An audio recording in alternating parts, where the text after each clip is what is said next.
San George il-Belt Valletta dejn l-aħħar tejjiet tipprovja l-ikbar lejl kulturali fil-kalendarju Malti meta għada fil-għaxija eluf mistennija jinġabru fil-kapitali biex jilqgħu is-sena l-ġdida f'ċelebrazzjoni nazzjonali li tibda fid-9:15. Iċ-chairperson tal-Aġenzija Kulturali għall-Belt Valletta, Jason Mikallef, qal li għalkemm l-aħħar lejl tas-sena u ċ-ċirasa fuq il-kejk tal-attivitajiet li jkunu ilhom għaddejjin matul Diċembru f'dawn il-ġimgħat tal-festi tal-miliet, il-kapitali kienet popolari ħafna mal-Maltin u t-turisti.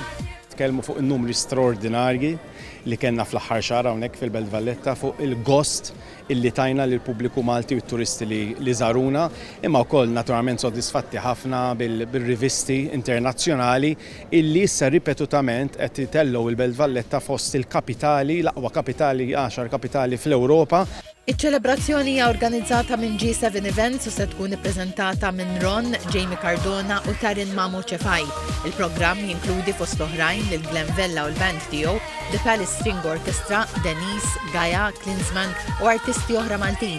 Filwaqt il-qofol tal-lejla jintlaħaq mat-tokki ta' nofs il-lejl, kunċert live mill-istilla internazzjonali John Newman magħruf għas-suċċess globali Love Me Again.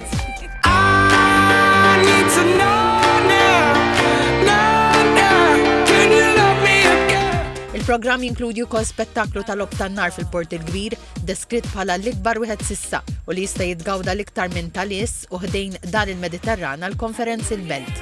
Din is-sena investejna ħafna fil-Lob tan-nar fil-Port il-Kbir, ġifieri mhux qed nitkellmu issa mat-tokki ta' nofs il-lejl 9 minuti biss, imma għandna kważi nofsija ta' ħruq tal-Lob tan-nar tal-ajru minn bosta bnadi madwar il-Port il-Kbir kollu li se jagħti spettaklu minnu nnifsu naturalment mat-tokki ta' nofs il-lejl. Il-Ministru għall-Kultura u Imbonniċi qal li avvenimenti bħal dawn huma importanti minħabba li jagħtu opportunità lill-poplu jilqa' s-sena flimkien.